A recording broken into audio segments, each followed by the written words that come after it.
At my grandfather's funeral, while the priest spoke about legacy and love, my family was already counting zeros. The marble chapel gleamed like money, gold-trimmed caskets, imported lilies and mourners who pretended to care.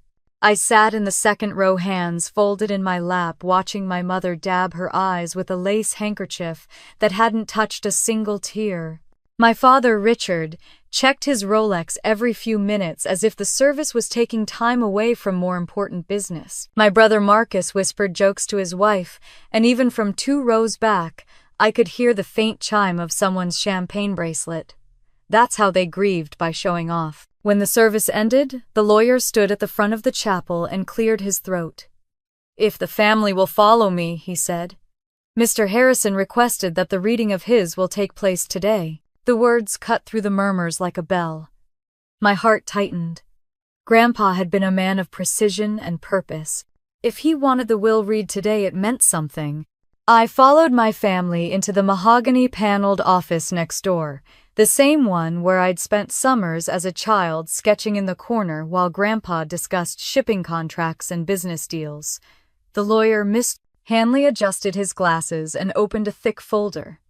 "To my son Richard Harrison, I leave Harrison Aviation, its subsidiaries, and all associated assets." Dad smiled broadly. The company was worth at least $50 million. "To my daughter-in-law Veronica Harrison," Hanley continued, "I bequeath the Napa Valley estate, including all furnishings, artwork, and its vineyard." My mother gasped softly, her eyes shining. "Oh, Harold," she whispered dramatically, clutching her pearls. "You always did have taste." The laughter around the room was subtle, polite, smug. "To my grandson Marcus Harrison, I leave my collection of vintage automobiles and the penthouse on Fifth Avenue." Marcus smirked, running a hand through his perfectly styled hair. "Guess I'll need to learn how to drive a Rolls," he muttered. Even the lawyer smiled. To my granddaughter Grace Harrison, the room went silent. Every eye turned toward me. My pulse hammered in my ears. I sat up straighter. Grandpa and I had been close once. He'd taught me chess, taken me fishing, told me stories about loyalty and integrity. Maybe he'd left me something meaningful. "I leave." Mr. Hanley hesitated, glancing down at the final page. "This." He held up a single yellowed envelope. "A deed to the cabin in Evergreen Woods." For a moment, nobody spoke. Then Marcus laughed, a sharp sound that cut through the air. "A cabin? You mean that old shack with the roof caved in?" Mom's lips curled into a pitying smile. "Well, honey, maybe your grandfather thought you'd enjoy a little peace and quiet. It's good for reflection." Even the lawyer looked uncomfortable. "That concludes the reading," he said quickly. I sat frozen in my chair, the envelope heavy in my trembling hands. Around me, laughter swelled, subdued at first, then open, unrestrained. My cousin Emma whispered to her husband, "She got a shack while we got the mansion." Her voice dripped with amusement. Marcus leaned across the table. "Maybe there's a raccoon living there. Congratulations, sis, you inherited wildlife." My father's tone was cooler, sharper. "Grace, I'm sure your grandfather had his reasons. But you shouldn't get your hopes up. That place hasn't been livable in 20 years. Their words blurred together, a chorus of condescension and mock sympathy. I forced a small smile. "Thank you," I said softly. "Grandpa always wanted me to have something of my own." Mom chuckled behind her tissue. "Well, he certainly gave you that. Enjoy your independence." The laughter followed me out of the office, echoing down the marble hallway. I walked past portraits of ancestors, men in suits, women in pearls, all staring down as if amused by the same cruel joke. My heels clicked on the floor like a metronome for humiliation. Outside, the afternoon sun was too bright. I stepped onto the church steps, clutching the envelope to my chest. My brother's voice floated out behind me. "Hey, sis, maybe the cabin's haunted. At least you'll have company." More laughter. The heavy oak doors shut, muting them at last. I stood alone in the quiet. For a long moment I couldn't move. Then I opened the envelope. Inside was a single sheet of paper, browned at the edges, a property deed signed and dated in my grandfather's handwriting. The ink had faded, but one line was clear. Evergreen Woods Cabin Parcel Hashon 47 Woe to Grace Harrison, my legacy of truth. Legacy of truth. The phrase made my skin prickle. Grandpa had always loved his riddles. He used to tell me Grace, truth isn't always gold and marble. Sometimes it's hidden under dust and silence. A gust of wind rustled the paper and I clutched it tightly. In the parking lot below, my family climbed into their luxury cars, black sedans, gleaming SUVs. Engines roared to life, tires crunching over gravel. I watched them drive away one by one, their laughter fading into the distance. When the last car disappeared, I looked back at the church. For a heartbeat, I thought I saw Grandpa's reflection in the glass door, smiling, faint but unmistakable. It vanished when I blinked. I folded the deed carefully and slipped it into my purse. My pulse steadied. The humiliation still burned, but beneath it something colder took root, a sense of purpose. I walked to my old sedan, the one everyone joked belonged in a scrapyard, and sat behind the wheel. My hands trembled as I started the engine. The paper on the passenger seat caught the light, the words Evergreen Woods Cabin glowing faintly in the sunday. I thought about the summers I'd spent at Grandpa's house, how he'd sit with me on the porch and whisper stories about the cabin, how it was once the heart of something important, a place that kept secrets. I'd always thought he was being poetic. Maybe he wasn't. In the rearview mirror, I could see my reflection, pale, tired, but unbroken. I pressed my lips together, whispering to myself, "You wanted me invisible, Grandpa. But maybe you were teaching me how to disappear before I reappear." The road stretched ahead, leading out of the city toward Evergreen Woods. My family had laughed, called it worthless, called me foolish for accepting it without protest. But as the city skyline faded behind me, I felt the weight of their laughter lifting, replaced by something else. Hope, curiosity, and a flicker of defiance. Maybe the cabin was broken. Maybe it was just rotting timber and dust. But Grandpa never did anything without a reason. And if this was his final gift, there had to be more to it than decay. I tightened my grip on the steering wheel, wind tugging at my hair through the open window. "All right, Grandpa," I murmured. "Let's see what you left me." The road narrowed, winding through the hills, trees closing in on either side. The sunlight dimmed, replaced by the cool shade of the forest. Somewhere in the distance, a woodpecker knocked like a heartbeat against the silence. The cabin waited. They laughed when I accepted it. I smiled because I knew something they didn't. That broken cabin wasn't the end of my inheritance. It was the beginning of his final will. The road narrowed until it was barely more than a trail through a forest of towering pines. My GPS had stopped working 20 minutes earlier, and the radio hissed with static. The afternoon light dimmed as clouds gathered, turning the world into shades of silver and green. When the trees finally broke, I saw the cabin from the deed. It stood in a small clearing surrounded by wild grass and moss. The porch was half collapsed, one shutter hung crookedly from a single hinge, and ivy crawled up the chimney like it was trying to reclaim the building. My grandfather's words echoed in my head. Truth isn't always gold and marble. Sometimes it's hidden under dust and silence. I parked the car and stepped out. The air smelled of pine needles and rain. When I opened the creaking door, a gust of musty air hit me. Dust motes floated in the slanted light like tiny ghosts. The floor groaned under my boots. Inside, there were only a few broken chairs, a table with one leg missing, and cobwebs thick enough to look like curtains. I walked through the narrow hallway, brushing against peeling wallpaper. A photograph hung crooked on the wall. My grandfather, decades younger, standing proudly in front of the same cabin with a group of men in work clothes.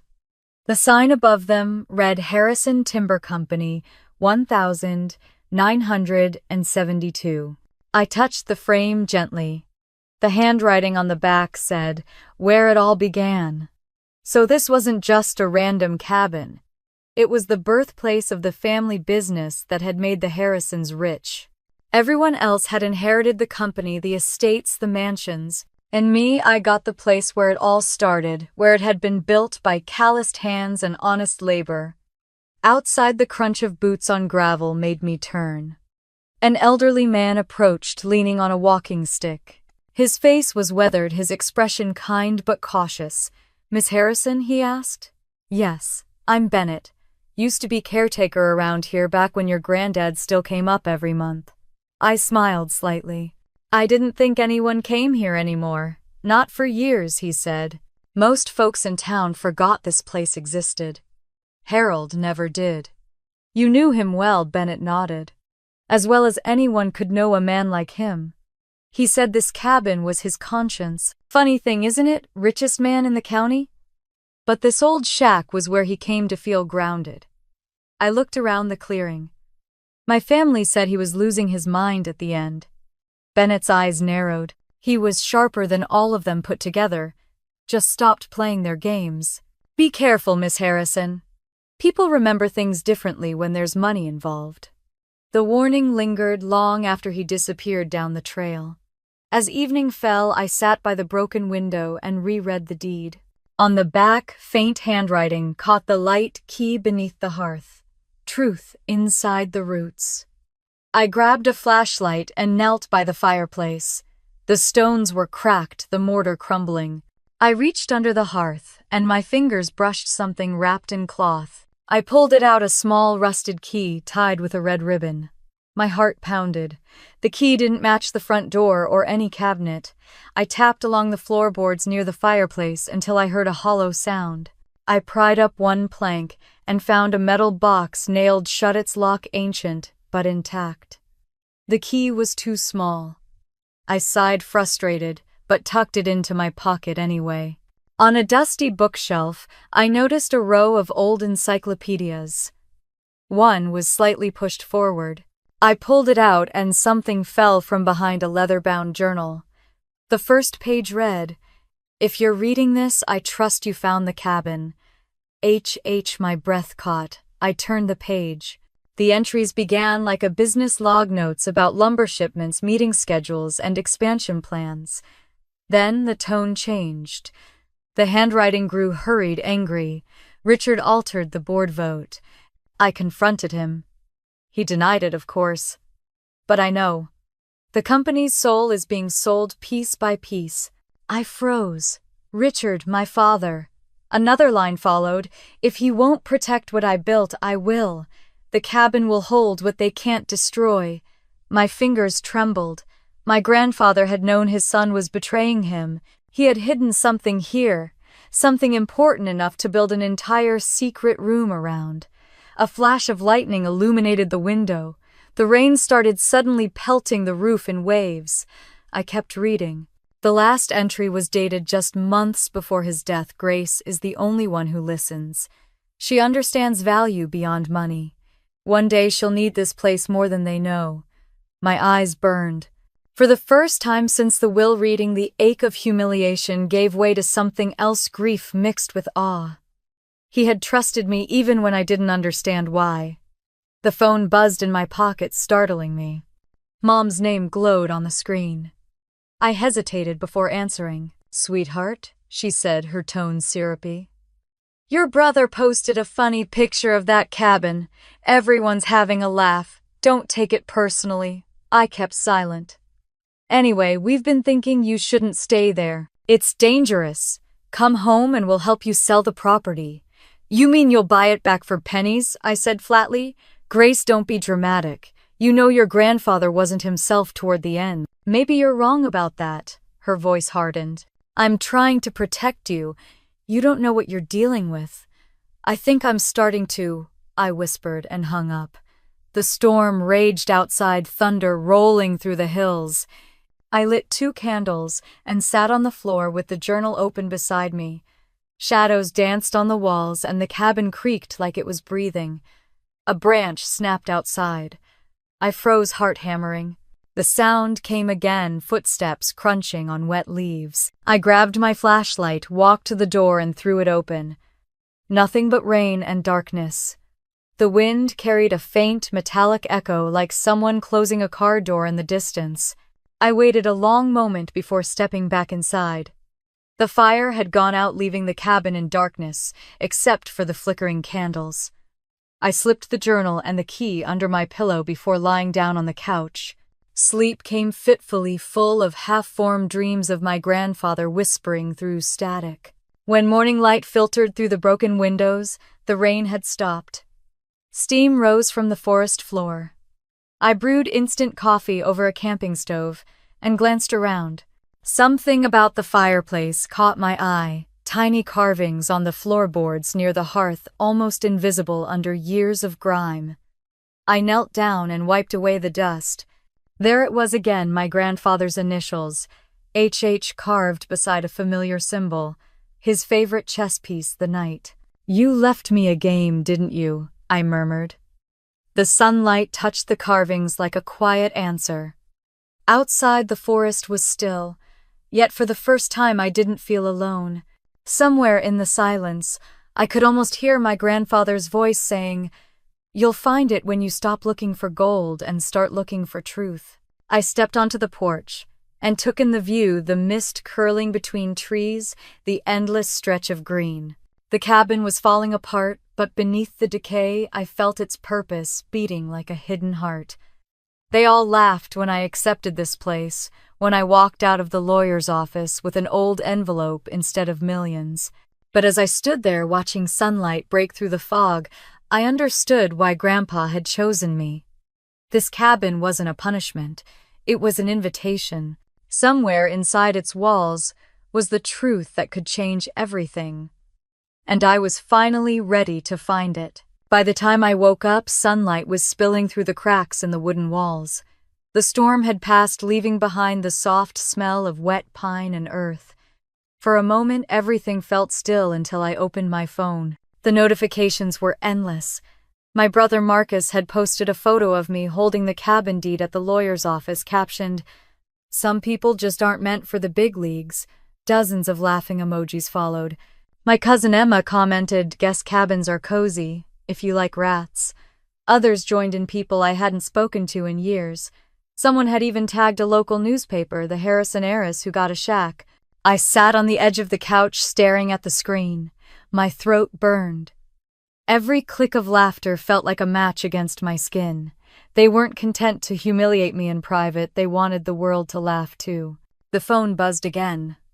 "Mom." "Sweetheart," she said, her voice thick with false concern. "You've seen the posts, haven't you? Marcus was just being playful. Don't let it upset you." "Playful?" I asked. "You know how he is always joking. Honestly, you could use a sense of humor right now." I closed my eyes. "What do you want, Mom? I want you to come home. That place isn't safe. The locals out there are unpredictable. You shouldn't be wandering around by yourself." "You mean it's not safe for the family's reputation?" I said. There was silence. Then sharper, "Grace, don't start this again. We're trying to help you." "I don't need help," I said quietly. "I need honesty." I hung up. The cabin was quiet except for the ticking of the clock above the fireplace. Outside, sunlight streamed through the trees. I packed a small bag and drove into town for supplies, tools, a broom, some cleaning rags. People stared when I walked into the general store. Whispers followed me down the aisles. "That's her, isn't it?" I heard one woman murmur. "Harold's granddaughter. The one who got the cabin." Another replied, "They say the old man left her nothing else." Poor thing. When I turned toward them, they pretended to browse the shelves. At the register, the clerk, a heavy-set man with kind eyes, gave me a long look. "You cleaning up the old place?" "Yes," I said. "Your granddad was a good man," he said softly. "Used to buy tools here every month. Said that cabin kept him honest." "Honest?" I echoed. The man smiled faintly. "He built it with his own hands. Not for money, for peace of mind." The words stayed with me as I drove back through the forest. My grandfather, the man they said was losing his mind, had built his own refuge. Maybe this place wasn't as worthless as everyone thought. By evening, I had swept the floors, scrubbed the windows, and set up a folding chair near the fireplace. As the sun dipped behind the trees, the forest glowed in amber light. Then came a knock at the door. It was Mr. Bennett. He held a lantern in one hand and a bottle of whiskey in the other. "Thought you could use company," he said. I let him in. He looked around approvingly. You've done more cleaning in a day than anyone's done in 30 years. We sat by the window as dusk settled. Mr. Bennett, I said, why did Grandpa come here so often? He took a sip of whiskey before answering. Your grandfather once told me, when you build something from nothing, you see who people really are. He came here whenever business got ugly, said the cabin reminded him of what mattered. What did he mean by ugly? Bennett's eyes darkened. You should talk to Mr. Hanley, his lawyer. He'll tell you the parts I'm not supposed to. Why not you? Because I still live here, he said simply. And not everyone in this town has forgotten what happened between your father and Harold. Just be careful who you trust. After he left, I sat alone with his words echoing in my head. Be careful who you trust. Rain began to fall again, light and rhythmic. I took out Grandpa's journal and read the last line again. Grace will understand value beyond money. For the first time, I wondered if my family's version of events, the story of an old man who lost his mind, had been a lie all along. The next morning, as I was sweeping near the back room, the broom handle caught on a loose floorboard. The sound was hollow. I knelt and pressed on the board. It lifted slightly. Underneath was a thin compartment containing a folded piece of paper. I unfolded it carefully. It was an old business plan, Harrison Timber Consolidation 1987. But the signatures didn't match. Grandpa's name looked wrong, letters, uneven ink lighter. A forgery. My stomach clenched. I'd seen my father's signature enough times to recognize the style. He had forged his own father's name to seize control of the company. The betrayal wasn't just rumor, it was fact. Outside tires crunched on gravel. I peeked through the window and froze. A silver Porsche glimmered through the trees. Marcus. He got out wearing sunglasses and a grin. Wow, he said, looking around. This place is worse than I imagined. What are you doing here? I asked. He stepped onto the porch, glancing inside. Dad sent me. We're worried about you. Really, yeah. You've been gone for days. People are talking. Maybe it's time to stop playing hermit and sign the deed over. We can find a buyer. You'll get a decent cut. I folded my arms. You mean you'll get control of whatever Grandpa left here? Marcus shrugged. Why make this hard, Grace? You were never into business. Let us handle it, like you handled him, I said quietly. His smile faltered. Careful. I found a document, I continued, with a forged signature. Dad's. He laughed, but the sound was tight. You don't know what you're talking about. I think I do. He leaned closer, dropping his voice. Listen, you think you're uncovering some great mystery, but all you're doing is stirring up ghosts. Dad has lawyers who can prove this cabin doesn't even belong to you. Then why are you here begging for it? For a second, I saw real anger flash across his face. Then he straightened and smiled again. You've always been dramatic. Don't say I didn't warn you. When his car disappeared down the road, I exhaled shakily. My hands were trembling not from fear but from something sharper. Determination. That night I sat by the fire with Grandpa's journal open on my lap. The flames flickered across his handwriting. When they come for the ashes, let them find fire instead. I read the line aloud, feeling its weight. They think they've buried you, Grandpa, I whispered. But they haven't. Thunder rumbled in the distance. I looked around the cabin, its worn walls, its scars, its secrets, and I saw it differently now. Not as a ruin, but as a weapon disguised as weakness. I grabbed a notebook and started making notes, dates, names, connections. The forged document proved my father's deceit, but there had to be more proof strong enough to expose everything. Outside wind howled through the trees, carrying the scent of rain and pine. Inside the fire crackled softly, throwing golden light over the pages of my grandfather's journal. They thought I was the joke of the family, the forgotten granddaughter with a broken cabin. But they were wrong. This wasn't a punishment, it was a challenge, and I was done being the quiet one.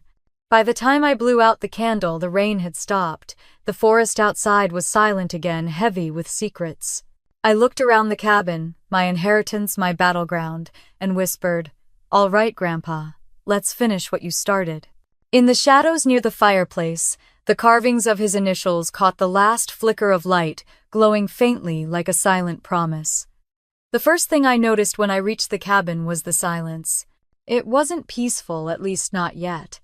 It was the heavy kind, the kind that made you aware of every breath you took, every creak of wood beneath your feet. The trees stood tall around it like witnesses to something long forgotten. The structure looked even worse up close, peeling paint-broken shutters and a roof that sagged like it had given up years ago. I stood there in my city coat and leather boots, feeling ridiculous. My family had left the lawyer's office laughing at my inheritance. Marcus had joked that maybe I could rent it out for Halloween. Even Mom's pitying tone still echoed in my ears. Sweetheart, sometimes love means accepting disappointment gracefully. I had smiled then, but standing in front of this wreck, I almost laughed out loud. The door stuck when I tried to push it open, and when it finally gave way, dust billowed into my face. The air smelled of cedar and rain, of time itself. My phone barely had reception, so I used the flashlight. The cabin was small, one large room with a loft above. Cobwebs framed the windows, and the furniture, though old, was sturdy. There was a stone fireplace, cold and gray now, and shelves lined with books that looked untouched for decades. I walked further and fingers grazing the mantel. Something about the place tugged at me, not nostalgia exactly, but recognition. Grandpa used to tell me stories about the cabin in the hills. I'd thought it was just another of his metaphors, a way to teach me about patience and self-reliance. But here it was. Real. Broken, yes, but real. Near the fireplace, a wooden box sat on the floor covered in dust. My pulse quickened. It wasn't locked, just heavy. Inside were papers tied with string, a few photographs, and a small brass key. The photos showed Grandpa standing by the same cabin, but it looked new then. He was younger, smiling, sleeves rolled up, a hammer in one hand. On the back of one photo, in his careful handwriting, it said, "Built with purpose, not pride." I swallowed hard. What purpose? The papers were mostly old receipts, supply lists, and property records. One document, though, stood out. It was a blueprint. The cabin drawn meticulously with a strange marking near the fireplace, a small cross. I turned toward the fireplace again. Something about the stones looked off. One near the base had a small notch, barely visible beneath years of soot. I crouched, fingers trembling slightly, and pressed it. A click. Part of the wall shifted, revealing a narrow compartment. Inside was a sealed envelope, yellowed with age. My name was written across it in Grandpa's familiar handwriting. For a moment, I just stared. Then I opened it. Inside was a single sheet of paper and a key identical to the one in the box. The letter began simply, "My dearest Grace, if you are reading this, you have already faced their laughter. Let them laugh. That's how you'll know you were chosen for something they can't see." My breath caught. The cabin is not a burden, it's a beginning. What it contains cannot be seen from the outside, and that's the point. You will find what matters only when you're ready to see beyond what money buys. Use the key. Look beneath the roots. Trust the silence, it will guide you home. Grandpa read the words again and again, as if they might rearrange themselves into something I could understand. Beneath the roots, outside winds stirred through the trees. The key felt warm in my hand.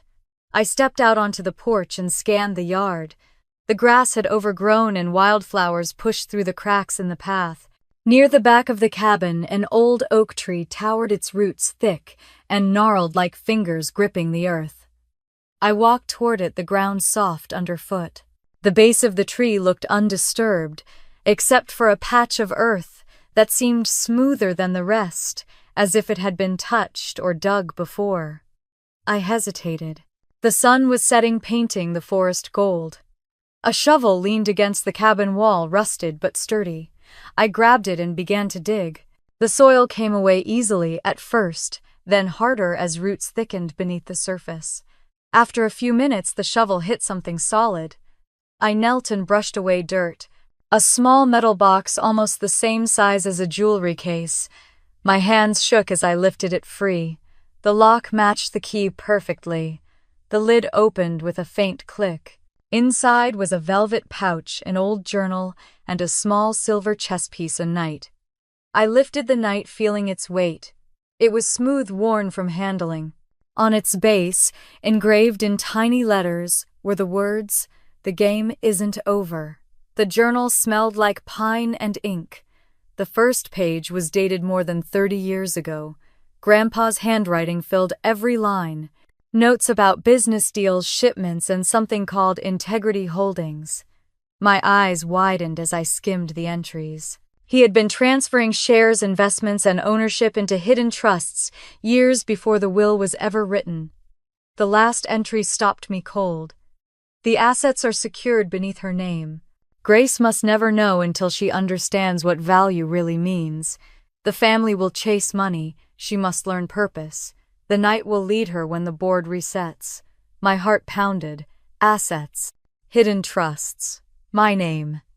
A sound broke the silence, a branch snapping behind me. I spun around, clutching the box. Nothing but trees. Still, I felt watched. The forest seemed to hold its breath. I hurried back inside, locking the door behind me. The night came fast in the hills, and the cabin grew darker by the minute. I lit one of the old oil lamps I'd found on the shelf. Its glow flickered across the walls, catching on the photographs, the dust, the life he'd left behind. I sat at the table, spreading the contents of the box before me, the letter, the night, the journal. My fingers brushed over the chess piece again. The night will lead her when the board resets. I thought back to all those years playing chess with him on Sunday afternoons. He always said the night was underestimated. It moves differently, he'd tell me. It sees angles the others don't. Maybe that's what he meant. Maybe this was the angle. I looked around the cabin again, really seeing it for the first time. It wasn't just a relic, it was a code. The photos, the structure, even the placement of things, it all meant something. I took a deep breath. The fear was gone, replaced by something steadier. Purpose. I opened the journal again, flipping to the back. Tucked between the last pages was another folded paper, a business card embossed with gold lettering. Alexander Grant, Executive Director, Integrity Holdings, New York. On the back, in Grandpa's handwriting, it read, "He knows what comes next. Show him the night." I sank back into the chair, staring at the card. New York, Integrity Holdings. The night. Outside, the wind picked up, whispering through the trees like a voice I couldn't quite hear. I pressed the chess piece against my palm, the metal cool against my skin. Whatever this was, it wasn't just about property or inheritance anymore. It was a game, and I had just made my first move. The laughter of my family still echoed somewhere in the back of my mind, but this time it didn't sting.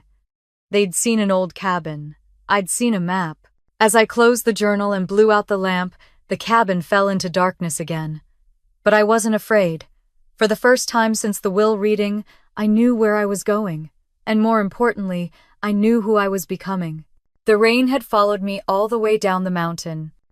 By the time I reached the small town at the base, the windshield wipers could barely keep up. The road signs were half hidden behind mist, but I didn't care. My mind wasn't in Oregon anymore. It was already in New York, chasing a name I couldn't get out of my head. Alexander Grant. The card burned in my pocket like a secret too dangerous to hold. Grandpa's handwriting had been so clear. He knows what comes next. That one sentence had changed everything. I stopped at a diner on the edge of town, the kind with flickering neon and coffee that smelled like burnt hope. The waitress, a woman in her 60s with kind eyes and a name tag that said Marlene, poured me a cup without asking. "You look like someone who just saw a ghost," she said. "Something like that," I murmured. "Ghosts are tricky," she said with a half smile. "They don't always haunt places. Sometimes they haunt people." Her words stuck with me long after I paid the bill and drove to the airport.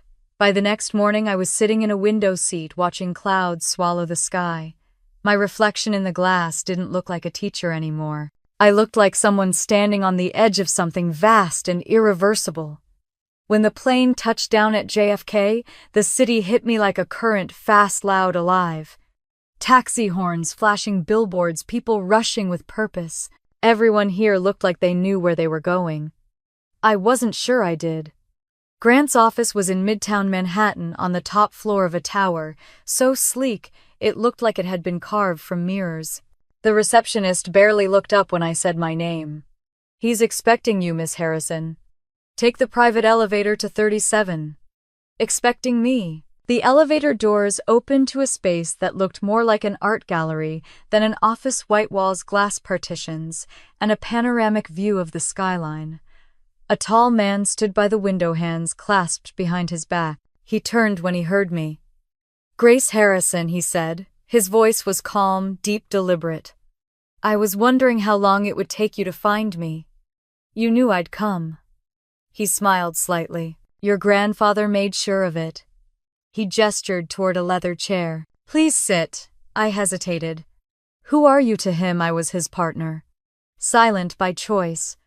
We built things together, businesses, trusts, networks that no one in your family ever knew existed. My pulse quickened. Why hide them? Because Harold believed the world didn't need another rich family. It needed honest ones.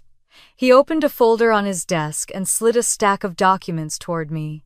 Integrity Holdings, I read aloud. "That's what this is all about." Grant nodded. "Your grandfather moved a substantial portion of his fortune into a series of blind trusts 20 years ago. He did it under your name when you were 16. I stared at him. "That's impossible." He leaned forward. "Your signature wasn't required. He was the settler. Everything's legal." I picked up one of the pages. It was a bank statement. Swiss accounts, Monaco Holdings, London, real estate numbers so large they didn't seem real. "I don't understand," I said finally. "Why me?" Grant's expression softened. "Because you were the only one who listened. He told me about you, the summers you spent helping him with reports, the way you saw patterns others ignored. He said you were the only one who understood what the word value really meant." I felt tears sting my eyes. "He never said any of that to me." "He didn't need to," Grant said. "He showed you through lessons, not words. Every conversation you thought was about chess or ethics or patience, that was training." He stood and walked to a cabinet, retrieving a black binder. "This is the master file. Every asset your grandfather concealed is listed here. But before I hand it over, you need to answer one question." I looked up. "What question? What will you do with it?" The room went quiet. Outside, the city pulsed like a living thing. "I don't know yet," I said truthfully. "But I know what I won't do. I won't sell it. I won't let my family destroy it again." Grant studied me for a long moment, then nodded. "Good. That's what he hoped you'd say." He handed me the binder. "Everything in here is yours legally and ethically. But there's one final step. Harold left a final directive, a document that can only be activated at the cabin site. It's tied to the deed itself." I frowned. "Activated." He smiled faintly. "Your grandfather was a man of riddles. Think of it as his version of a key." The weight of the binder felt immense in my hands, more than money, more than proof. It was responsibility. I stood trying to steady my breath. "So what happens now?" Grant looked out at the skyline. "Now you decide whether to protect what he built or let them claim it as theirs. Either way, they'll come for you." That night, I stayed in a hotel overlooking Central Park. The binder sat on the bed unopened. I ordered room service but couldn't eat. Every time I closed my eyes, I saw Grandpa's handwriting. "Trust the silence. It will guide you home." At midnight, I opened the first page. Each section was labeled Property Holdings Partners and finally Beneficiaries. Under my name, it listed the Harrison family as contingent heirs, pending moral evaluation. Moral evaluation. My grandfather had built an empire around ethics. He'd left me not only control, but the power to decide who deserved redemption. The next morning, I booked a flight back to Oregon. I had no idea what activation meant, but I knew it started at that cabin. When I arrived, the forest was still dripping from yesterday's rain. The air smelled cleaner than it ever had. I carried the binder inside, setting it on the table where I'd first opened his letter. The chestnut still sat by the fireplace, its silver glint catching the light. I traced its outline with my fingers. The night will lead her when the board resets. Something clicked in my mind. The blueprint.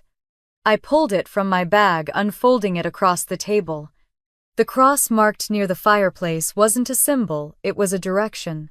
A coordinate. The floorboards beneath the hearth had a seam that wasn't quite straight. I grabbed the small brass key from my pocket and pressed it into the groove. A faint click sounded and one of the boards lifted. Beneath it lay a steel box, its surface engraved with the Harrison crest. Inside was a sealed envelope addressed to Executor of Integrity Trust. My name was listed below in smaller print. My hands trembled as I opened it. Grace, if you're reading this, you found the truth. Integrity Holdings is yours now, but it will mean nothing until you decide what justice looks like. You'll face those who mocked you, and they'll try to take back what they never earned. Let them come. This isn't about revenge. It's about restoration. One more thing, go to Alexander. Tell him to show you the ledger. You'll know what to do when you see it.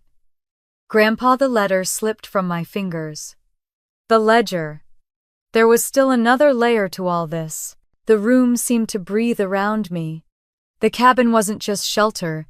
It was a vault, a puzzle, a story still unfolding. For the first time, I understood that my inheritance wasn't about wealth or revenge. It was about rebuilding something honest from the ashes of arrogance. I looked toward the chestnut again and whispered, "All right, Grandpa, your move." Outside, thunder rolled across the hills, low and distant like an answer. And just like that, I knew the game had only just begun. The night rain hadn't stopped when I drove back from the courthouse headlights, cutting through mist that seemed alive. My mind replayed every word from that hearing, every skeptical look from the clerks, every quiet promise from Mr. Hanley that things were moving forward. The road back to the cabin twisted like a serpent through the forest, and when I pulled into the clearing, the porch light flickered, though I hadn't turned it on. I stepped out slowly, heart racing. The cabin looked different in the storm, less like a refuge and more like a secret being guarded. When I reached the steps, I noticed muddy footprints leading to the door. Fresh ones. I pushed it open. Inside, the air was thick with the scent of damp wood and smoke. The chair I'd left by the fireplace had been moved, and a small scrap of paper lay on the floor. It was soaked, the ink bleeding, but I could still read 4 words: "Stop digging for ghosts."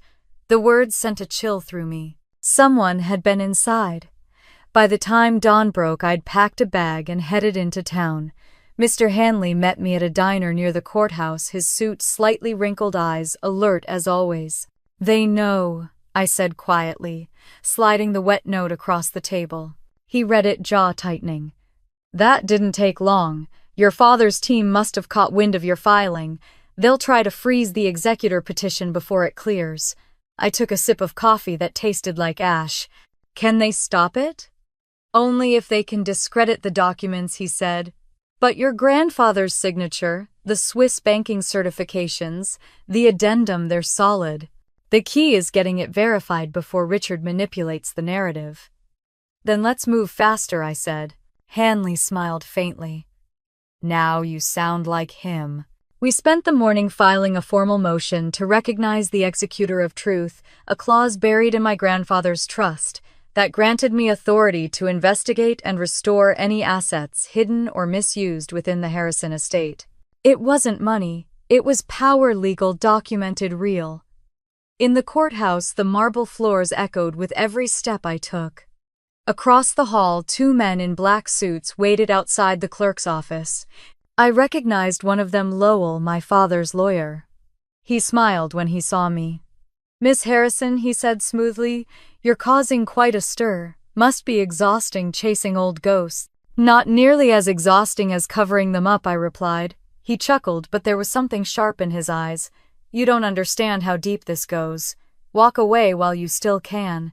I think I'll stay, I said, pushing past him. Inside, the clerk accepted our documents, stamped them, and slid a copy back across the counter. Filed and pending review, she said. Hanley exhaled softly beside me. It's in motion. Outside, Lowell stood watching us from the steps, umbrella in hand. He didn't speak, just stared, the faint smile gone now. I could feel the threat in his silence. We drove out of the city as clouds gathered again. Hanley opened his laptop in the passenger seat. We should review the USB drive you found in the safe. If the data matches the signatures in the addendum, it could prove Harold retained controlling shares of the entire company until his death. And if it doesn't, I asked, then we build a new case. Truth always leaves fingerprints. At a rest stop just outside town, we parked under a canopy of dripping trees and powered up the laptop. The USB drive clicked softly when it connected. For a moment, nothing happened. Then a single folder appeared, Project Legacy.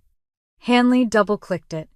Dozens of files filled the screen, financial statements, international transfer logs, letters of correspondence, even scanned handwritten notes. At the top was one document titled, Root Account Confidential. When we opened it, both of us froze.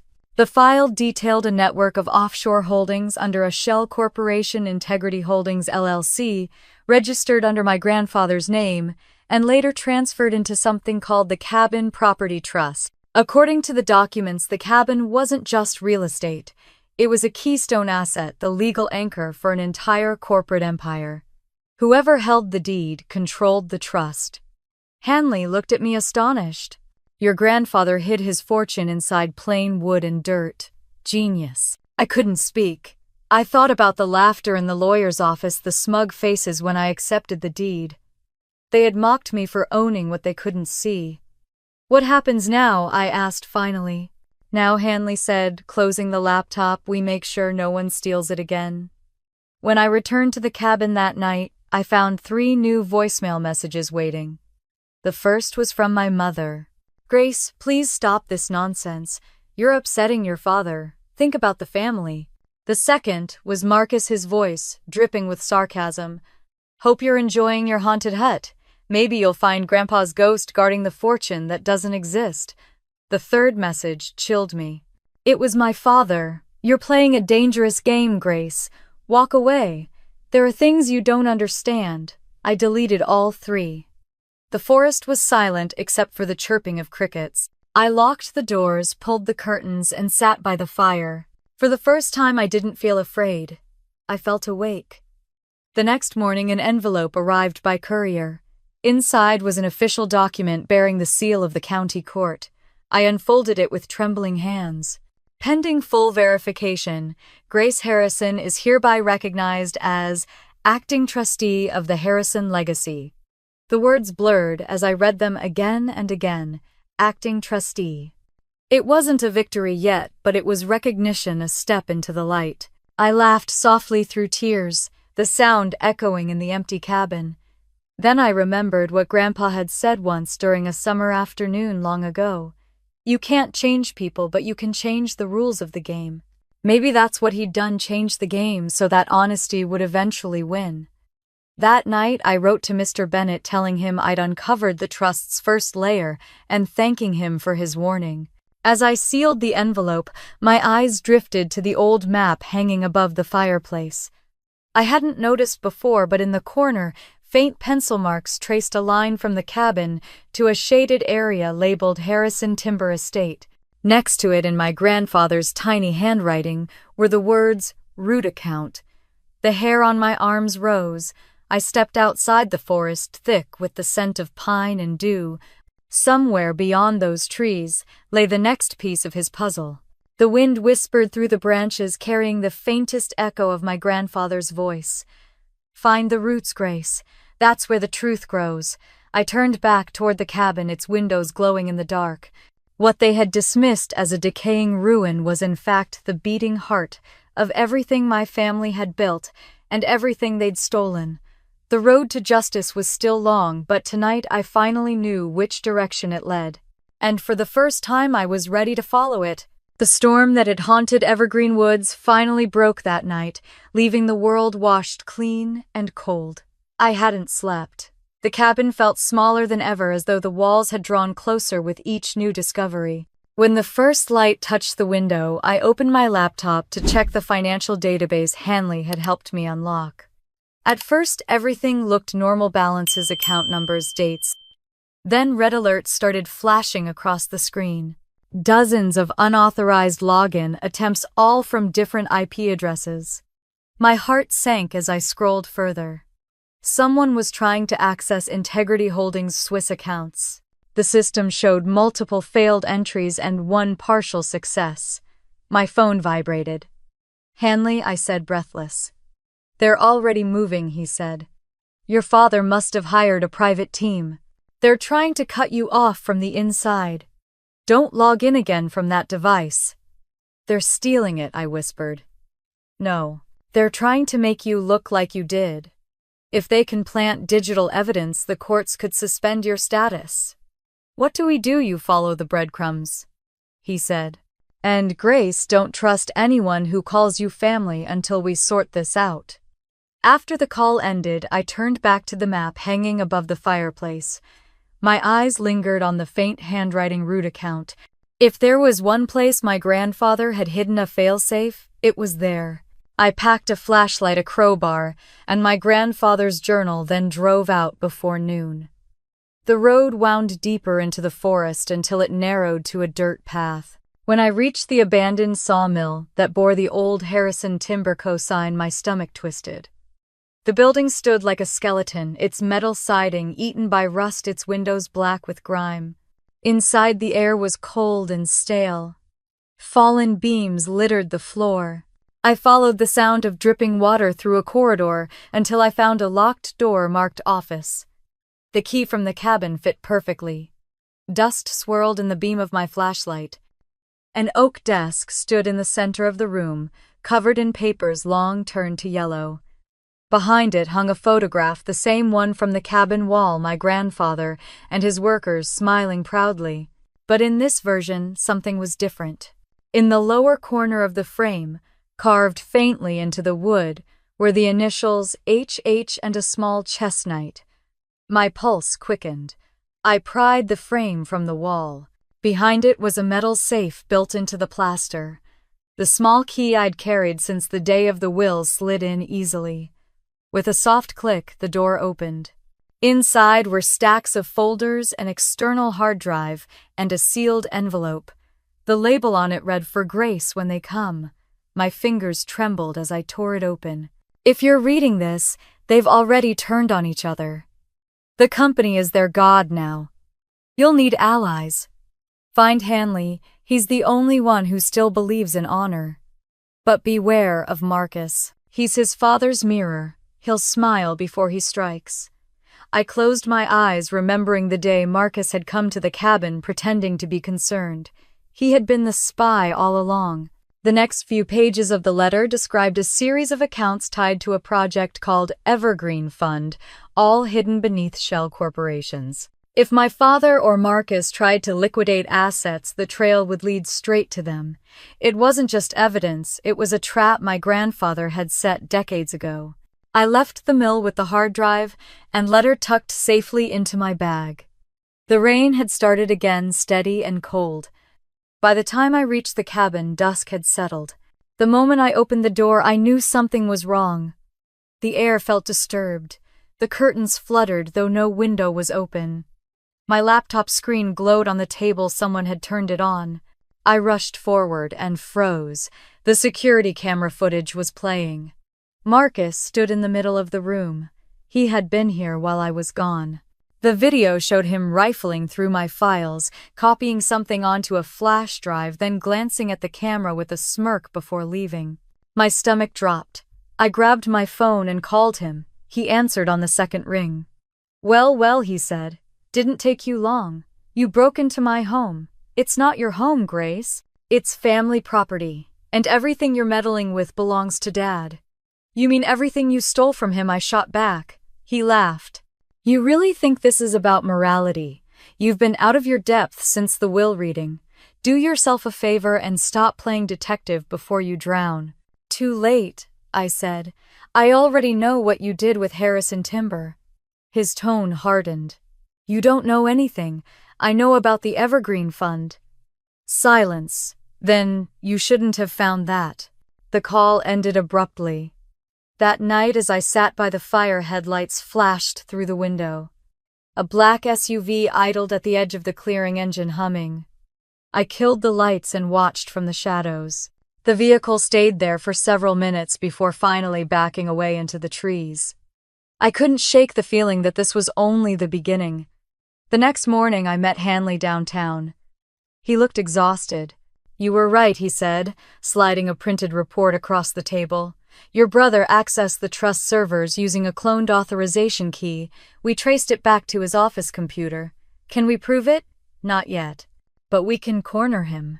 He explained his plan. We'd issue a formal notice to the court demanding a full forensic audit of Harrison Aviation and its subsidiaries.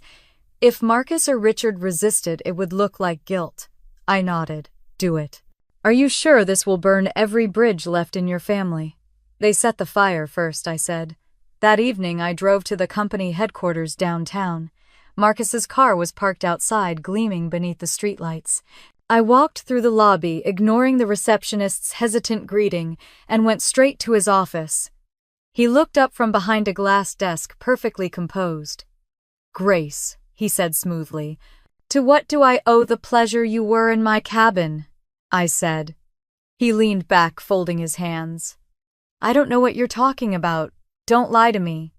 I threw the printed security photo onto his desk.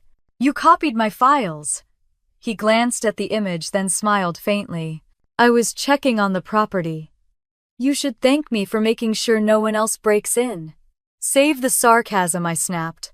"I know about the Evergreen Fund, about the fake transfers, about how you and Dad moved company assets before Grandpa's death." His expression finally cracked. "You have no idea what's at stake." "I have enough to end this," I said. He stood abruptly, slamming his hands on the desk. "You'll regret this, Grace. You think you're saving the family, you're destroying it." "No," I said quietly. "You destroyed it years ago." The silence between us was heavier than any argument. When I turned to leave, his voice followed me. "You're not ready for what comes next." Outside, I exhaled shakily. My hands trembled, but I felt something new beneath the fear clarity. Hanley called later that night. "The audit notice is live. The court will notify all parties by morning." "Then it's done," I said. "Not quite. Once your father finds out, he'll go after the trust directly. I'll be ready."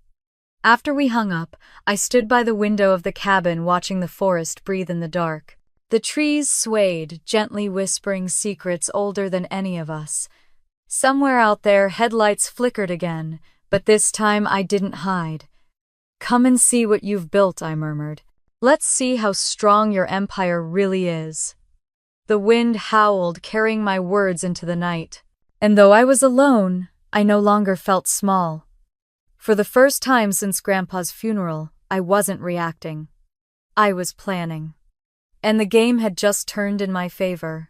The jet descended through a thin layer of clouds, revealing the glittering skyline of New York. My hands tightened around the envelope Hanley had given me, stamped with the name Alexander Grant. He was my grandfather's hidden ally, the man who supposedly knew everything about the trust that had upended my family's life. The car waiting at the airport was sleek and black, with a driver who greeted me by name. "Mr. Grant is expecting you, Miss Harrison," he said, his accent faintly British. The city moved outside my window in flashes of steel and glass, everything cold, polished, powerful.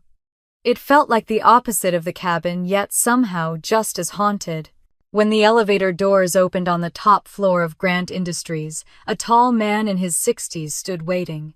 His posture was straight, his suit perfectly cut, his gaze sharp enough to slice glass.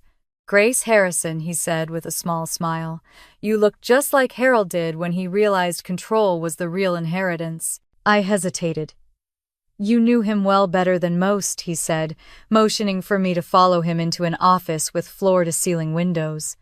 Harold trusted me because I never wanted his money, only his mind. He gestured to a large portfolio on the table.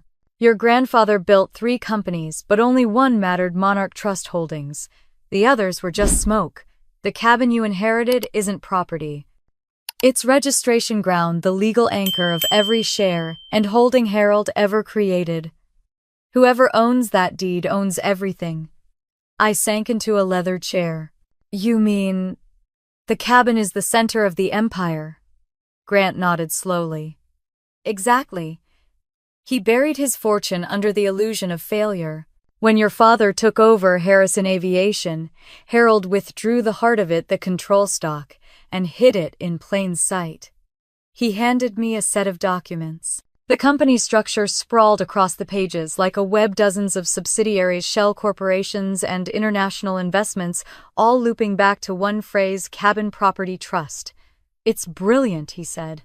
Your family mocked you for taking that deed. They never realized the girl they laughed at walked out with the keys to the kingdom. The room spun a little. All those humiliations, the laughter, the pity, it had all been for this. My grandfather hadn't overlooked me. He'd chosen me. But there's more, Grant continued. Someone's been trying to liquidate assets tied to the trust. Large sums have already moved through offshore accounts under the name Harrison Global Ventures. Sound familiar? I swallowed hard. My father's holding company. He looked grim. Then this isn't just a race for money, Grace. It's a war for control. Before I could respond, his assistant burst into the office holding a phone. Sir, you need to see this. She turned the screen toward him. I caught a glimpse of an email chain, Marcus's name in the sender line, wire transfers attached. Grant frowned. Your brother is moving funds through a casino account in Nevada Belmont Grand. He's cashing out. I leaned forward. Can we stop it? Grant met my gaze. Only if we activate your full trustee rights. That means going back to the cabin and triggering the final clause Harold built into the trust. There's an activation code hidden there, something that proves lineage and intent. Once entered, control shifts permanently to you. I exhaled shakily. What happens if I fail? Then your father consolidates everything. And you lose more than money, you lose Harold's legacy. By midnight, I was back on a plane to Oregon, exhaustion clawing at my bones. I replayed Grant's words over and over. The cabin was the fortress, and the code was its heart. When I reached Evergreen Woods, fog rolled through the trees like smoke. The air was sharp, the night unnervingly still. Inside the cabin was as I'd left it, except for one thing. A folder lay on the table unmarked. I opened it. Inside was a photograph of my grandfather standing by the fireplace, his hand resting on a carved beam. On the back he'd written, "The night protects the king." I turned toward the hearth, hammering.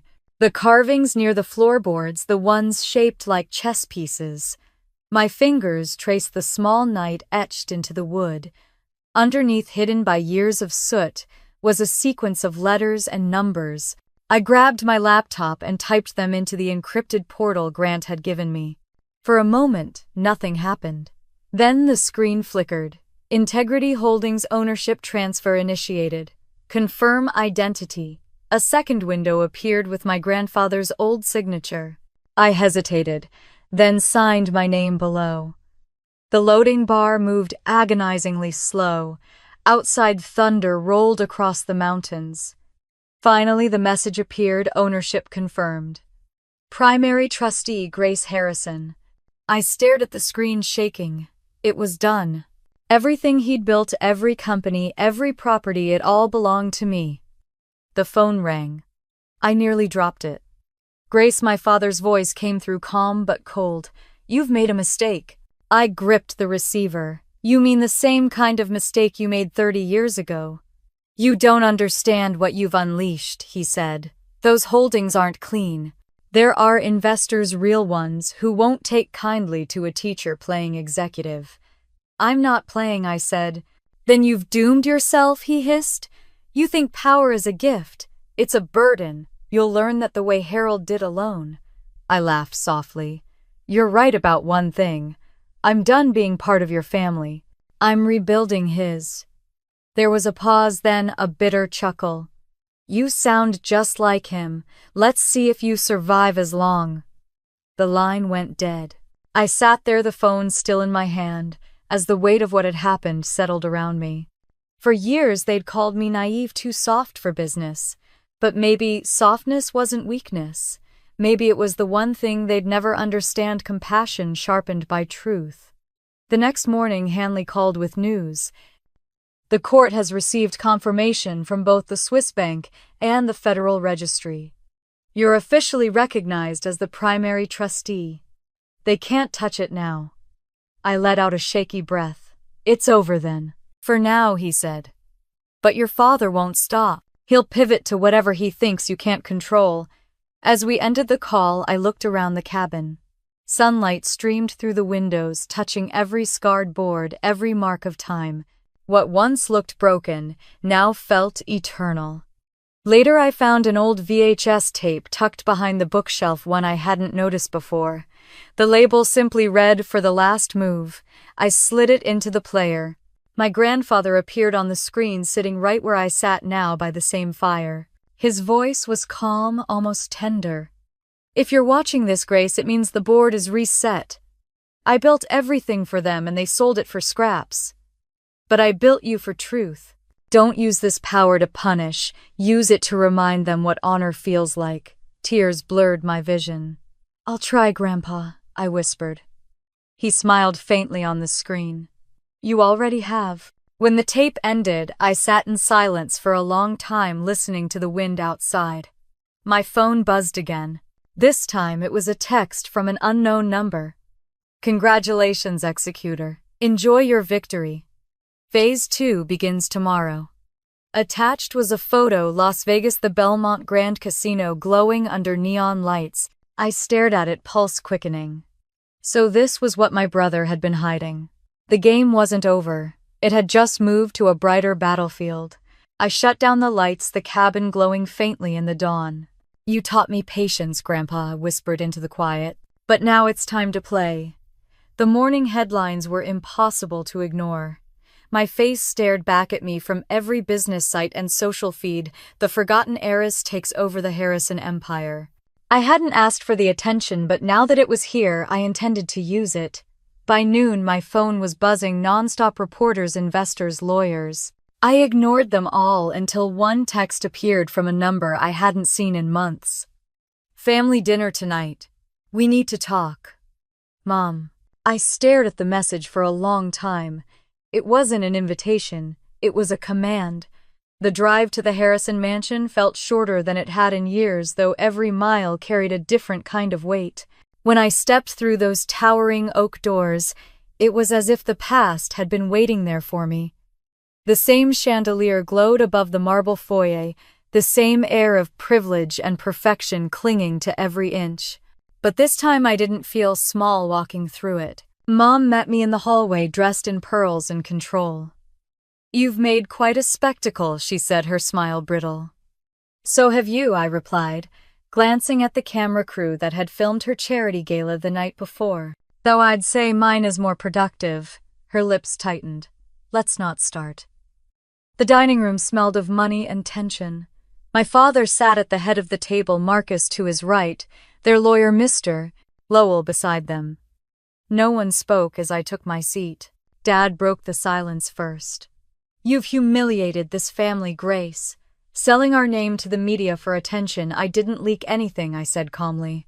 "But the truth tends to find its way out. Especially when you spend decades trying to bury it." Marcus smirked. "The truth? You mean Grandpa's little fairy tale about moral business? You wouldn't know the first thing about running a company." "Then it's a good thing I'm not asking you for lessons," I said. Lowell cleared his throat.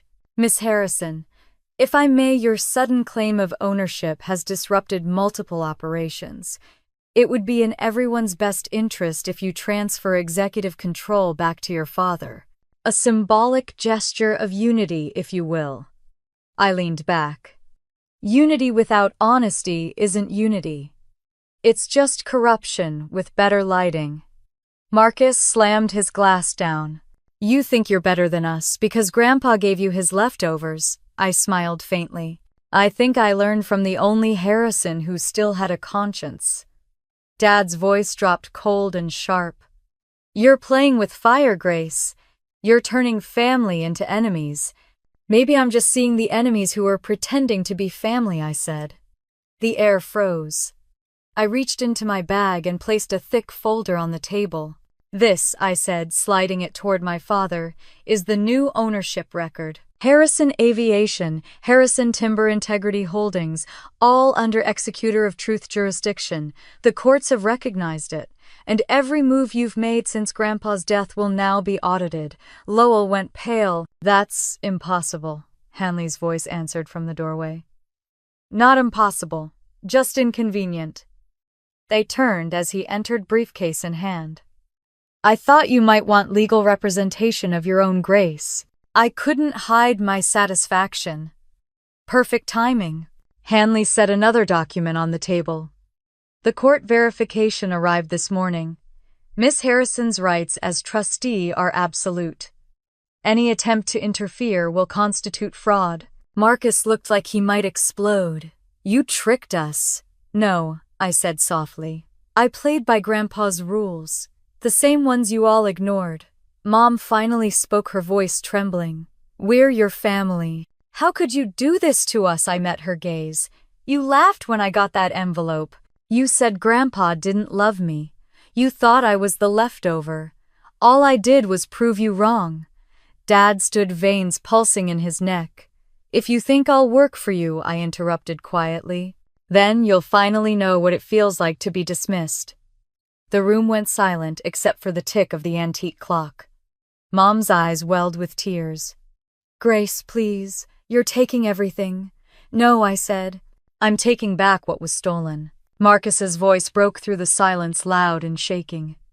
You can't do this. We built everything. I looked at him. You built a house of lies. Grandpa built the foundation. I just inherited the truth. Dad's expression hardened.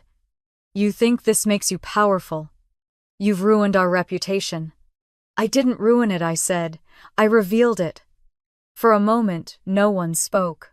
Then I opened my laptop and played the final recording one Hanley had discovered while organizing the trust files. The screen flickered to life, and my grandfather's voice filled the room. If you're hearing this, he said, his face calm and steady, then the family has reached the breaking point. To my son Richard, I forgive you, but I do not trust you. To Grace, protect what's left of our soul. When wealth blinds, truth restores sight. The video ended. Dad sat down heavily, the color draining from his face. Mom turned away, crying quietly. Marcus stared at the dark screen, jaw clenched. That, I said, closing the laptop, was his final will. I'm not doing this for revenge. I'm doing it because he asked me to. Lowell gathered his papers in silence. This changes everything, he muttered before slipping out. Hanley followed, giving me a subtle nod as he left. When the door closed behind them, Dad spoke again, his voice rougher now. So what happens next, Grace? You humiliate us in public. Parade your victory around. No, I said. You'll keep your positions. The company will continue, but it will operate under Integrity Holdings oversight. From now on, the name Harrison will mean something again. He laughed bitterly. You think you can fix decades of business politics with morality? I don't have to fix it, I said. I just have to stop it from rotting further. For once, Marcus said nothing. He just stared at the floor, his arrogance deflated into something closer to fear. Mom broke the silence. What do you want from us? Nothing, I said. Except acknowledgement. Acknowledgement of what Dad asked. Of how you treated me. Of how you laughed at me when I got that envelope. You want a public apology? Marcus scoffed. Yes, I said simply.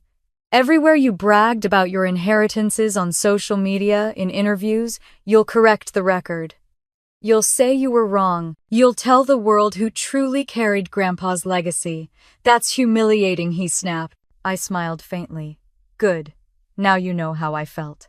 Dad's shoulders slumped. And if we do this, I'll consider letting you stay involved in the company, I said. but not as owners, as employees. The old clock struck 7. No one moved. When I stood, my chair scraped against the marble floor, the sound sharp and final.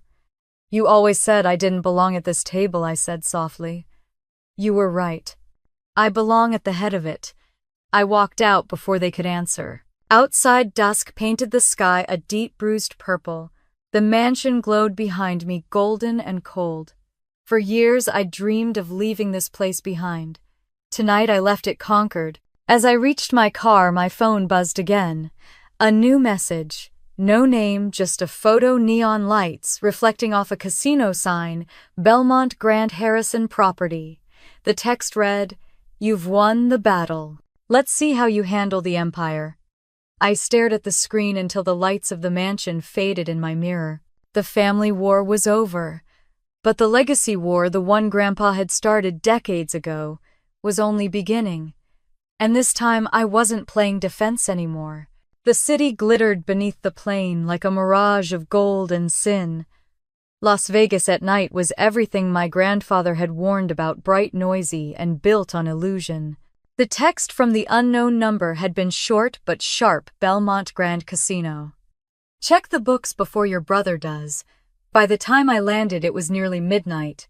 The dry desert air hit me like fire.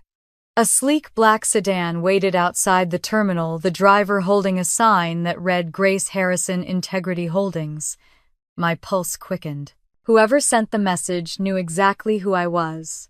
When we pulled up to the Belmont Grand, the sheer size of it stole my breath. Columns of light climbed the sky, the glass facade reflecting neon like a second sunrise. Inside, the noise of slot machines and champagne laughter collided in one chaotic hum. A woman in her 40s with sharp eyes and a clipboard approached as soon as I stepped in. "Miss Harrison, Sarah Chen, General Manager. Welcome to Belmont Grand." "I didn't announce I was coming," I said. She smiled. "We've been expecting you. Your trust's representative called this morning." My stomach dropped. "My trust, yes," she said, leading me through the crowd toward a private elevator. "Your grandfather set up oversight shares in this property years ago. I assumed you knew." I followed her into a suite high above the strip. Floor-to-ceiling windows framed the desert night, and the lights below shimmered like jewels. Sarah handed me a folder. "These are the quarterly statements. I think you'll find them interesting."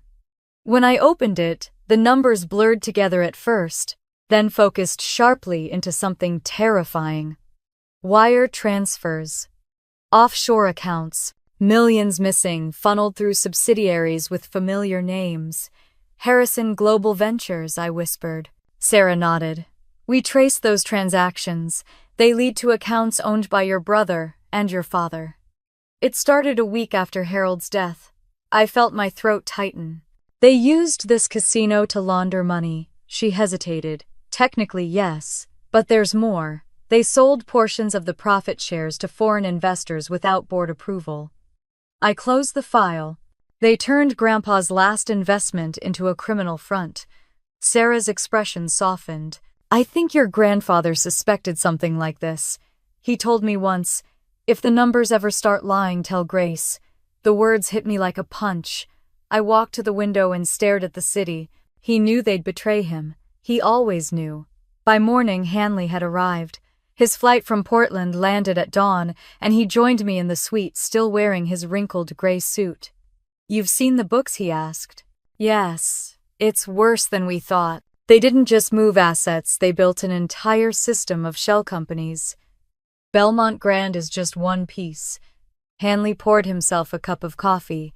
"Then we hit back where it hurts. Public exposure. You have enough evidence to bury them." "No," I said quietly. "I want them to bury themselves." He looked up, eyebrows raised. "What do you mean I'll give them what they want? A meeting? They'll think I'm selling my stake in Belmont Grand. But every word will be recorded. When they confess, the whole world will hear it." Hanley smiled slowly. "Just like Harold would have done." The meeting took place that night in one of the casino's private lounges. The walls were mirrored, the lighting soft. My father arrived first, followed by Marcus, both dressed as if they owned the city. Grace, Dad, said, his voice smooth. I have to admit this is unexpected. Are you finally ready to come to your senses? I'm ready to end this, I said. Marcus laughed.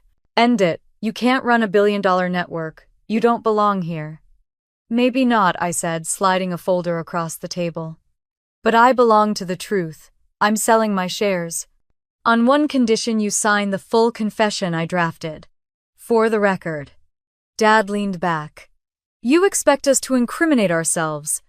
Call it transparency, I said evenly. It's what Grandpa would have wanted. He studied me for a long moment. You really think this will give you peace? I'm not. After peace, I said. I'm after justice. Marcus snorted. Justice? This isn't a fairy tale, Grace. It's business. I met his eyes. Business doesn't excuse betrayal. Dad sighed, pretending weariness. Fine. You want closure. You'll get it. He picked up a pen and signed the paper without even reading it. You can keep your little moral victory. When he pushed the folder back, his smile returned. But don't think this changes anything. We'll find another way. We always do. Hanley stepped from the corner, then voice calm but steady. Not this time. Both of them froze. The mirrored wall behind me flickered to life, revealing a hidden panel of screens. The entire conversation had been broadcast live to the Integrity Holdings boardroom. Marcus lunged to his feet. You set us up, I didn't move. No. You did. Security entered a moment later, followed by federal agents in plain clothes. The room erupted in noise, accusations, curses, shouts. I stood still through it all, watching years of deceit unravel in real time. When it was over, Dad was escorted out first. He didn't look back. Marcus followed, glaring at me with something between hatred and disbelief. Hanley placed a gentle hand on my shoulder. It's done. Outside, the desert wind was cool against my face. The sky over Las Vegas was bleeding into pale pink, and for the first time in months, the air felt easy to breathe. By the next afternoon, the headlines broke: Harrison father-son duo under federal investigation. Photos of Marcus and my father in handcuffs splashed across every major outlet. The irony wasn't lost on me once they'd laughed at my inheritance, and now it was the only thing left untouched. But the victory didn't feel sweet. It felt heavy. That night, back in Portland, I sat at my desk in the cabin with Grandpa's journal open in front of me. The pages smelled of cedar and thyme. I read his last entry again: power isn't ownership. It's responsibility disguised as choice. For the first time, I understood. I called Hanley the next morning. I'm establishing a foundation, I said. 20% of the Harrison assets go to education programs under Grandpa's name. I'm done fighting. It's time to build. He sounded proud. That's what Harold wanted. A week later, I received a letter from the detention center. The handwriting was shaky familiar. Grace, you could have destroyed me completely. Why didn't you, Dad? I stared at it for a long time before replying. Because Grandpa didn't raise me to destroy. He raised me to correct. Months passed. The world moved on, but I still visited the cabin every weekend. The new foundation's office operated from its restored interior, polished wood, bright windows, a plaque near the fireplace that read, "The truth begins here." One evening, as the sun dipped behind the trees, I found a sealed envelope wedged behind one of the beams. Inside was a photograph of my grandfather standing at the same spot, smiling. On the back, in faded ink, he'd written, "The legacy isn't wealth, it's you." Tears blurred the image, but I smiled through them. Outside, the forest hummed softly, alive with wind and birds, and the sound of something bigger than grief: continuation. I looked up at the fading sky, whispering to the air, "We did it, Grandpa." The world had taken everything it could from me: status, family, pride, but it couldn't touch what mattered. The truth had survived, and that, I realized, was the only inheritance worth keeping. A year had passed since the headlines faded, and the Harrison scandal became another archived story in business history. But for me, it was only the beginning of something new. The morning sun spilled over the glass facade of the rebuilt Harrison Aviation headquarters, now renamed Integrity Holdings Group. The letters gleamed in gold above the entrance, the same shade as the light that used to filter through my grandfather's cabin. Inside, reporters were already setting up cameras, and the air buzzed with the energy of renewal. "Are you ready?" Hanley asked as he adjusted his tie beside me.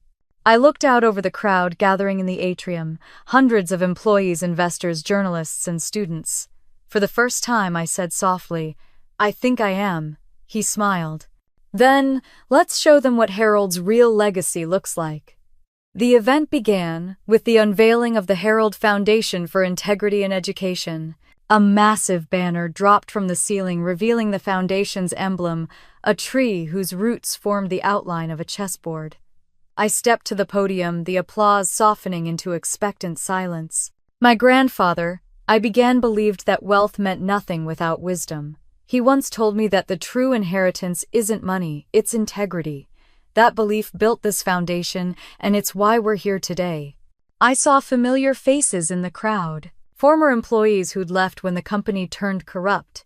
Teachers, engineers, even janitors who had written to me after the investigation, thanking me for restoring what they called the Harrison soul. As the applause rose again, I caught sight of someone standing near the back. My father. His hair was grayer, his face thinner, but his posture was still proud. The court had released him months earlier on probation after he cooperated with federal investigators. Seeing him here made my throat tighten, but I didn't stop speaking.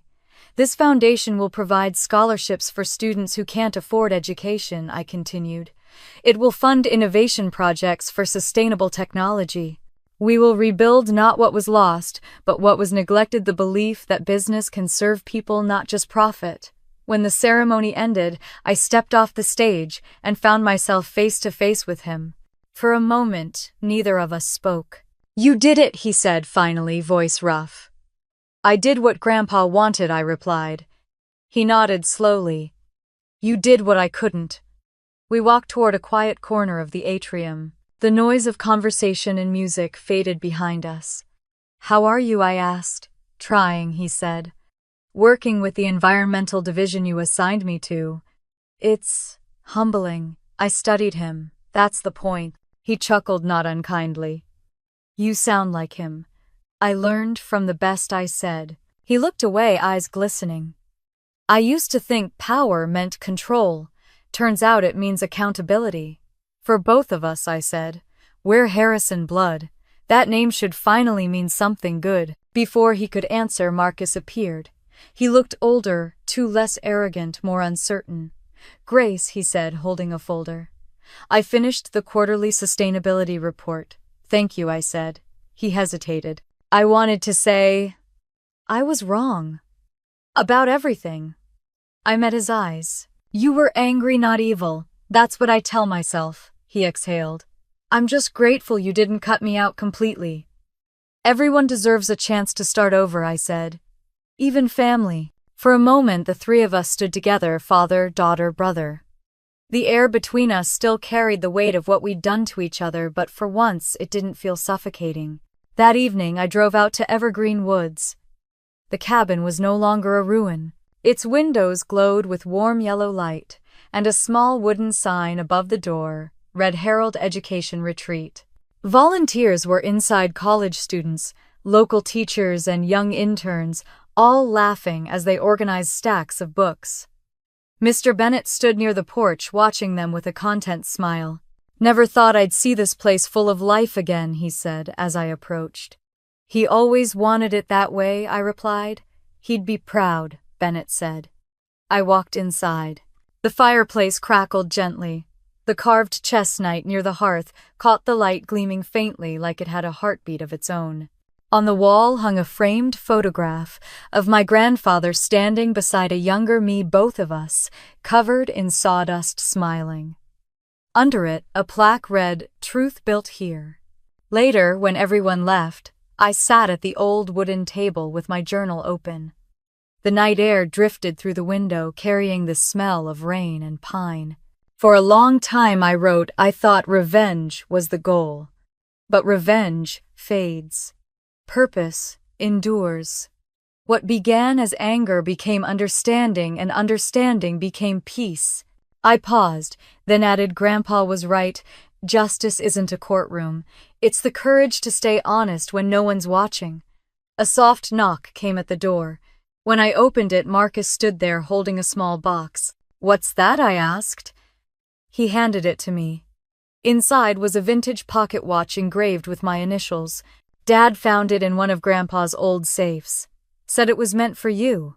I ran my fingers over the smooth metal.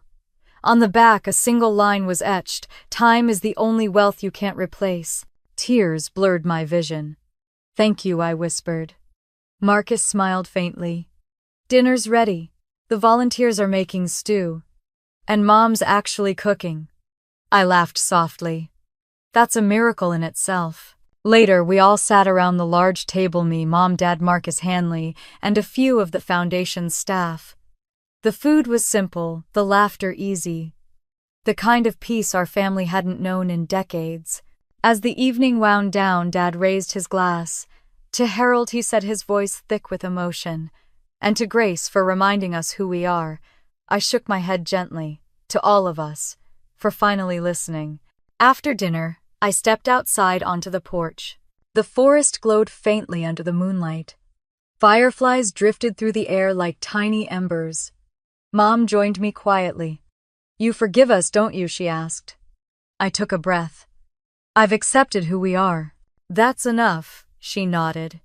"You've grown strong, Grace, stronger than any of us." I smiled. Maybe strength skips a generation. When she went back inside, I stayed a while longer listening to the night. The sound of laughter drifted through the open window behind me, real, human, alive. For the first time, I felt the weight of everything lift. Not because I'd won, but because I'd finally stopped fighting. I looked up at the stars and whispered, "I hope you're proud, Grandpa." The wind moved through the pines like an answer. Back inside, a small girl, the daughter of one of the volunteers, was sitting near the fireplace reading from a copy of Harold's journal.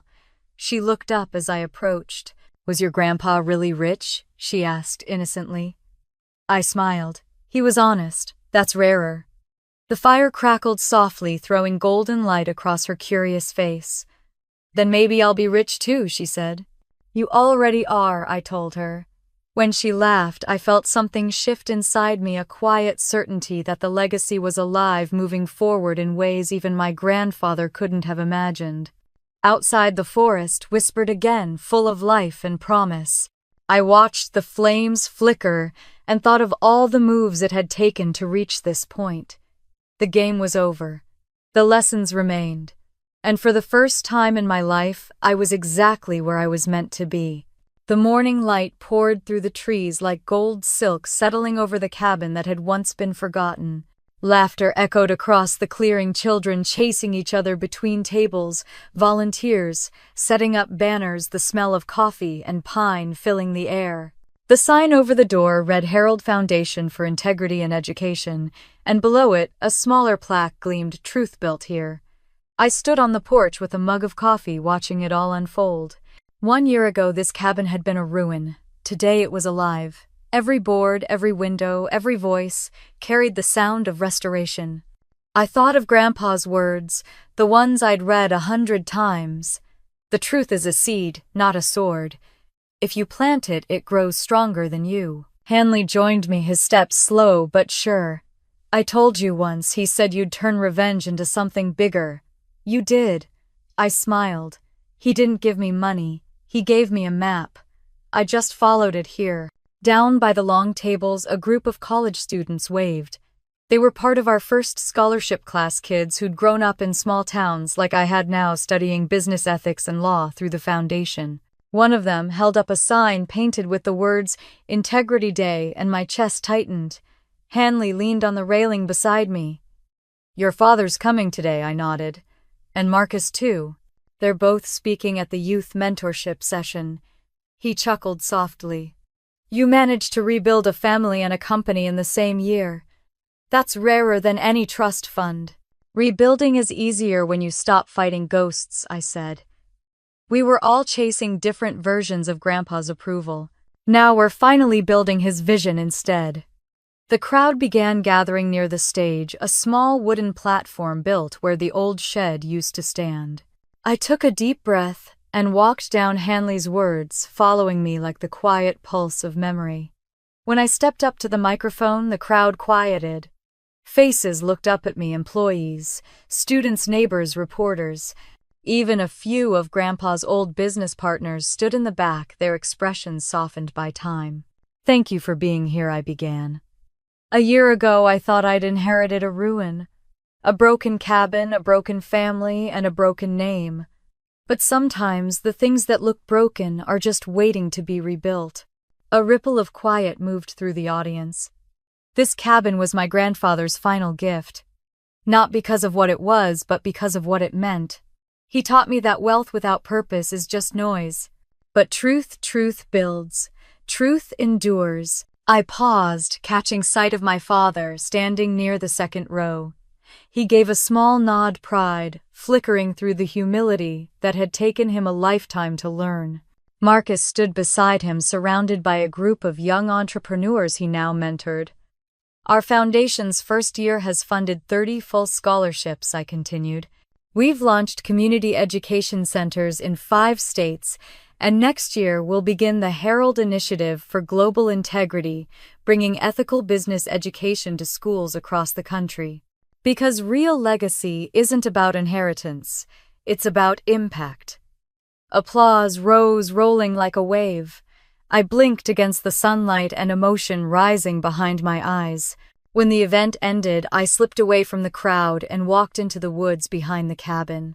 A simple stone stood there, engraved with my grandfather's name and his motto, "The game ends when integrity wins."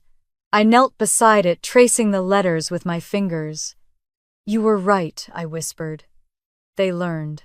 So did I. We're finally playing the right game. A soft wind stirred through the trees, carrying the faint sound of laughter from the clearing. I closed my eyes and smiled. By evening, the guests had gone and the forest grew quiet again. Inside, the cabin glowed with lamplight. Marcus's daughter sat cross-legged on the rug near the fireplace, scribbling in the old family journal.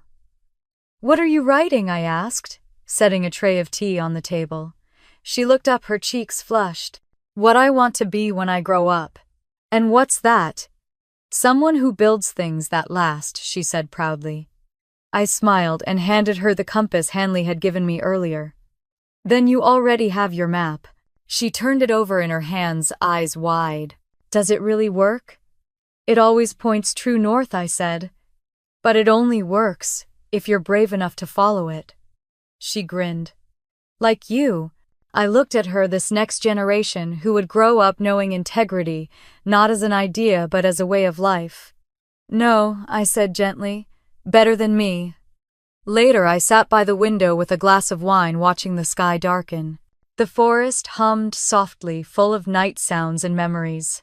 For the first time in years, I wasn't waiting for anything, no apology, no recognition, no vindication. The peace I'd been chasing had found me instead. In the distance, I could see the faint glow of Portland's skyline. The businesses once run by greed were now under the foundation's stewardship, generating funds for schools, hospitals, and housing programs. My father's face had even appeared in a magazine recently, not as a disgraced CEO, but as a mentor for ethical leadership. I opened Grandpa's old journal, now bound in fresh leather, and turned to the last page I'd written. "He didn't leave me riches," I wrote. "He left me responsibility." And responsibility turned out to be the greatest freedom of all. A knock sounded at the door. It was Dad holding 2 cups of coffee. "You always did like your nights quiet," he said, stepping inside. "Too much noise in the past," I replied with a smile. "Quiet feels honest." He handed me a cup and sat beside me.